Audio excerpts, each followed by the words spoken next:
بسم اللہ الرحمن الرحیم۔ ایاک نعبد و ایاک نستعین۔ ناظرین، امید ہے آپ خیریت سے ہوں گے۔ ہمارے ایک مستقل ناظر ٹیکسلا سے جناب شوکت اوان صاحب، انہوں نے ارشاد فرمایا کہ پروگرام کا آغاز اللہ رب العزت کی ذات اور صفات اور تعریف کے ساتھ اور اس سے مدد مانگ کے کرنے کے لیے آپ ایاک نعبد و ایاک نستعین پڑھا کریں۔ تو میں نے ان سے وعدہ کیا کہ میں انشاءاللہ العزیز آج کا پروگرام آپ نے جس طرح سے بڑی خوبصورت بات آپ نے کی اسی طرح کریں گے۔ ناظرین، ظاہر ہے آپ کی طرف سے جو رائے ہمارے لیے آتی ہے، جو تجاویز آتی ہیں، وہ بہت محترم ہے، بہت مقدم ہے۔ یہ سارا کچھ آپ لوگوں کی بل بوتے پہ، آپ کے سر پہ آپ دیکھتے ہیں، آپ حوصلہ افزائی کرتے ہیں، تبھی تو ہم چل پاتے ہیں، ادروائز مشکل ہوتا ہے۔ بہت شکریہ شوکت اوان صاحب۔ ناظرین، آج گفتگو کے لیے بہت ساری باتیں، بہت سارے موضوعات ہیں۔ اس میں جو بیرسٹر گوہر ہیں، عمران خان صاحب سے جیل میں ملاقات کے بعد انہوں نے 3 حلقوں سے عمران خان صاحب کے الیکشن لڑنے والی بات بھی کی ہے۔ صنم جاوید، ان کے والد صاحب جاوید صاحب نے جو گفتگو کی ہے، اس حوالے سے بھی آپ سے بات کریں گے۔ اور جو تازہ ترین سروے ہے عمران خان اور پی ٹی آئی ورسز آل، وہ بھی آپ کے سامنے رکھیں گے۔ پھر شاہ محمود صاحب کے جو کاغذات نامزدگی اور اس کے حوالے سے جو کچھ ان کے آدمیوں کے ساتھ ہوا، پیپر چھینے گئے، وہ بھی آپ کے سامنے رکھیں گے۔ پھر جو ہدایات پی ٹی آئی نے اپنے امیدواران کو دی ہیں، اس حوالے سے بھی مختصر بات کریں گے۔ اور نواز شریف کو عمران کا خوف راتوں کو سونے نہیں دیتا، اس حوالے سے بھی بات کریں گے۔ اور پھر الیکشن کمیشن جو یک طرفہ ٹریفک چلا رہا ہے کہ باقی سارے اپنی قومی مہم پہ ہیں،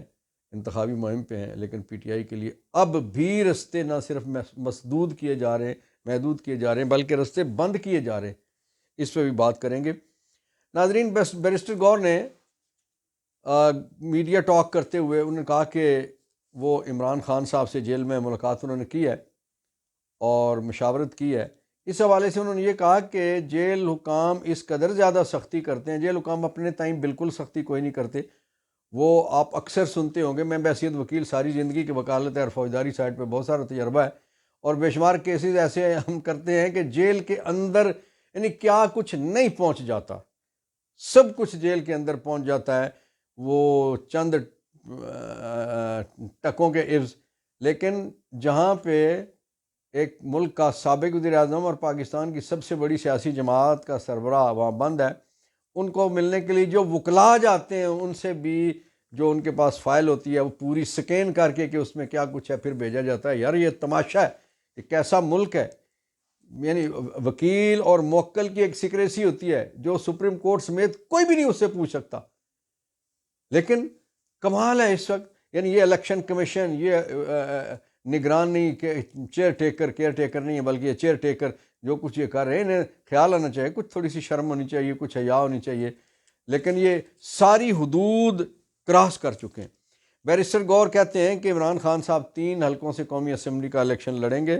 میاں والی ہے، لاہور ہے اور اسلام آباد ہے۔ ان 3 حلقوں سے انہوں نے الیکشن لڑنے کا عمران خان صاحب نے پروگرام بنایا ہے، اور اس حوالے سے جو سوال کیے گئے انہوں نے کہا کہ عمران خان صاحب کی چونکہ سزا معطل ہو چکی ہے، ضمانت ہو چکی ہے، اور اس کے ساتھ ان کی جو نااہلی ہے اس کے خاتمے کے لیے کورٹ سے ہم نے رجوع کیا ہوا ہے۔ امید ہے کہ جلد وہ پٹیشن لگے گی اور اس پہ سماعت ہوگی، اور جلد انشاءاللہ عمران خان صاحب کو الیکشن لڑنے کی اجازت مل جائے گی۔ ناظرین، صنم جاوید کے والد جناب جاوید صاحب نے گفتگو کی ہے، ایک سمیع ابراہیم صاحب سے گفتگو کی انہوں نے، اور اس گفتگو میں انہوں نے بتایا کہ عمران خان صاحب نے صنم جاوید صاحبہ کو کہا کہ وہ لاہور کے اس حلقے سے جہاں سے مریم نواز الیکشن لڑیں گی اس کے مقابلے میں وہ الیکشن وہاں سے لڑیں۔ اس حوالے سے یہ بات جب صنم جاوید کے والد صاحب تک، ان کی فیملی تک پہنچی، تو انہوں نے اس سلسلے میں کاغذات نامزدگی کے اصول کے لیے ایفرٹ کی، اور پھر جو ایک اتھارٹی لیٹر صنم صاحبہ کی والدہ محترمہ کے نام۔ دلچسپ بات آپ کو یہاں بتائی جائے کہ جاوید صاحب نے، مجھے بھی آج پتہ چلا ان کی گفتگو سن کے، انہوں نے کہا کہ وہ اپنے حلقے میں کسی پیپلز پارٹی کے امیدوار کی کیمپین وہ کہتے ہیں میں نے چلانی ہے، میرا تعلق پیپلز پارٹی سے، تو وہ انہوں نے کہا کہ ان کی والدہ کے نام پہ اتھارٹی لیٹر بننا تھا، اس کے لیے وہ جیل گئے، پہلے کورٹ گئے، کورٹ سے یہ کام نہیں ہوا، جیل گئے، جیل سے نہیں ہوا، جیل والے نے ہوم ڈپارٹمنٹ پہ بھیجا، پھر ہوم والے میں ایڈیشنل کے پاس بھیجا، ایڈیشنل نے سیکیورٹی والے کے پاس بھیجا، اور سارا انہیں گھماتے پھراتے انہوں نے ان کے ٹائم ضائع کرنے کی کوشش کی۔ لیکن ابھی چونکہ شاید آج کا دن تھا، اطلاع نہیں ہے کہ وہ اتھارٹی لیٹر یقیناً اب تک ہو جانا چاہیے، لیکن کس انداز سے روڑے اٹکائے جا رہے ہیں۔ پاکستان نے اس سے پہلے مارشل لاؤں کے ادوار میں بھی جو الیکشن ہوئے، جیلوں سے لوگ الیکشن لڑے، اور یہ تاریخ یہ بتاتی ہے کہ جیل سے جو شخص الیکشن لڑا وہ بھاری اکثریت سے جیتا۔ ناظرین، تازہ سروے کے مطابق ملک میں اس وقت جو صورتحال ہے، Imran versus all, P T I versus all political parties including P D M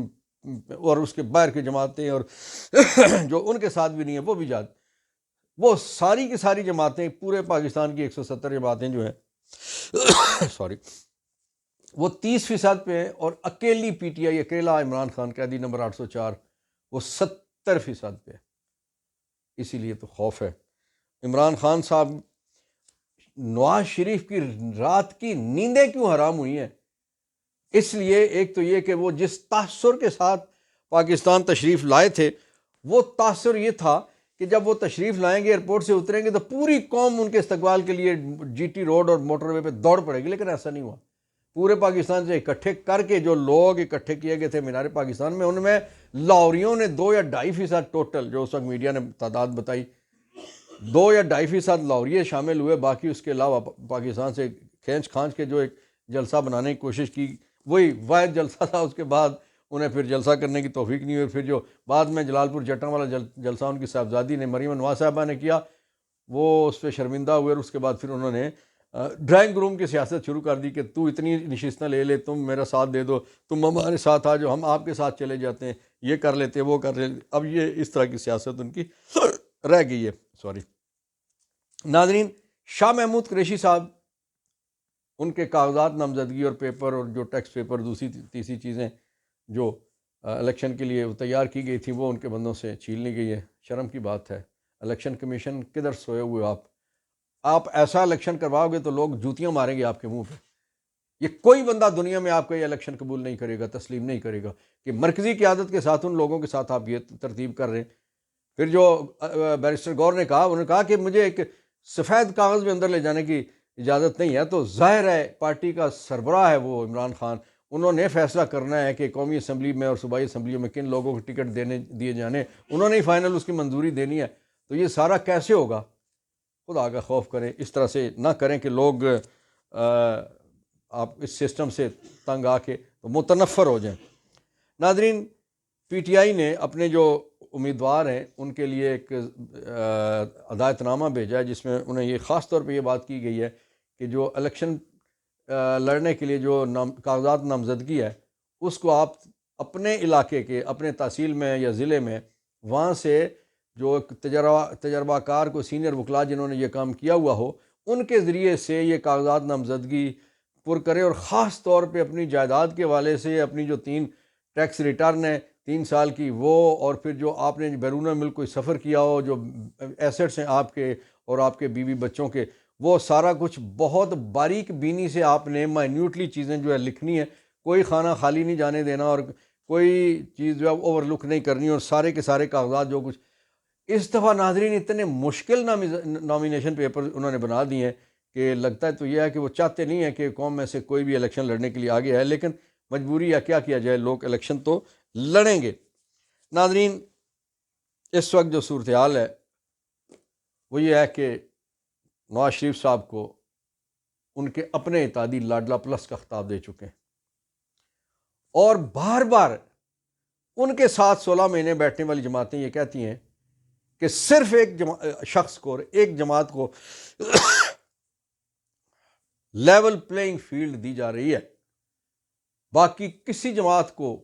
یہ ان کے ساتھیوں کے بقول، باقی کسی جماعت کو وہ ماحول نہیں دیا جا رہا جو نواز شریف صاحب کی جماعت اور نواز شریف کو دیا جا رہا ہے۔ آپ نے دیکھا نا کہ کس انداز سے ایئرپورٹ سے لے کر تو ان کے گھر تک، گھر سے کچہری تک، کچہری سے ہائی کورٹ، ہائی کورٹ سے سپریم کورٹ، یعنی جس جگہ ان کے معاملات گئے کس انداز سے خوبصورتی سے ایسے فاصلے طے کرتا گیا ان کا مقدر۔ تو اس وقت صورتحال عملاً یہ ہے کہ سوائے نواز شریف صاحب کی اپنی جماعت کے آدھے لوگوں کے، ان میں سے بے شمار لوگ جو ہیں، شاید خاقان عباسی ہوں، ظفر اقبال جھگڑا ہوں، مہتاب خان ہوں، بے شمار اور ہیں جو ان سے سوچ بھی الگ ہو گئی ہے، رستے بھی الگ ہوتے جا رہے ہیں، اور وہ اپنے لیے نئے میدان تلاش کر رہے ہیں، کیونکہ وہ کہتے ہیں ہم اس شرمندگی کے ساتھ نواز شریف ان جماعت کے ساتھ کھڑے نہیں رہ سکتے۔ تو مشکلات جہاں باقی پاکستانیوں کے لیے ہیں، وہاں پاکستانیوں کے لیے ایک مشکل یہ بھی ہے کہ اگر گھیر گان کے، کھینچ کھانچ کے، بنو کے اگر نواز شریف کو اقتدار دے دیا گیا، تو آپ نے دیکھا کہ گزشتہ 3-4 دنوں سے روزانہ کی بنیاد پہ اسٹاک ایکسچینج بیٹھ رہی ہے، روزانہ کی بنیاد پہ پاکستان کی معیشت کو لاکھوں کروڑوں کا نقصان ہو رہا ہے، لاکھوں نہیں کروڑوں اربوں کا نقصان ہو رہا ہے۔ اور جو 4 دن پہلے جو سوشل میڈیا والا جلسہ تھا پی ٹی آئی کا ورچوئل جلسہ، وہ اس کے حوالے سے نیٹ بند کیا گیا اور سلو کیا گیا، اور مختلف، تو اس میں اربوں روپے کا پاکستانی معیشت کو چند گھنٹوں میں نقصان ہوا ہے۔ یہ آپ کریں گے تو پاکستان کی خدمت نہیں کر رہے۔ آپ فری فیئر ٹرانسپیرنٹ الیکشن قوم کو دیں، پاکستان اور پاکستانیوں کا مستقبل اسی سے منسلک اور اسی سے جڑا ہوا ہے۔ اگر ایسا نہیں کریں گے تو خدا نخواستہ ایسا نقصان ہو سکتا ہے جو irreparable ہو سکتا ہے۔ ناظرین، آخر میں فلسطینیوں کے لیے دعا کہ اللہ رب العزت ان کی مشکلات حل کرے۔ امریکہ اسرائیلی شیطان کے ساتھ کھڑا ہے، جب تک امریکہ اسرائیلی شیطان کی حمایت ختم نہیں کرتا، ہاتھ نہیں کھینچتا، اور جب تک اسلامی ممالک جو اس وقت 57 اسلامی ریاستیں جن میں ایٹمی ریاست پاکستان بھی شامل ہے، ہماری اپنی مشکلات ہیں، مسائل ہیں، لیکن اس کے باوجود آواز تو اٹھائی جا سکتی ہے۔ جس دلیری کے ساتھ قوموں کو آواز اٹھانی چاہیے اس اسرائیل کے خلاف، فلسطین کے حق میں، حماس کے حق میں، غزہ کے حق میں، وہ آوازیں ابھی تک اس طرح کی سنائی دینا نہیں شروع ہوئی۔ جس دن بھی وہ آوازیں اٹھ گئیں، اس دن انشاءاللہ اسرائیل دبک جائے گا، فلسطین آزاد ہوگا، حماس خیریت سے ہوگا، غزہ عافیت میں ہوگا۔ اللہ تعالیٰ میرا، آپ کا، ہم سب کا حامی و ناصر ہو۔ پاکستان پائندہ باد، اسرائیل مردہ باد، فلسطین زندہ باد۔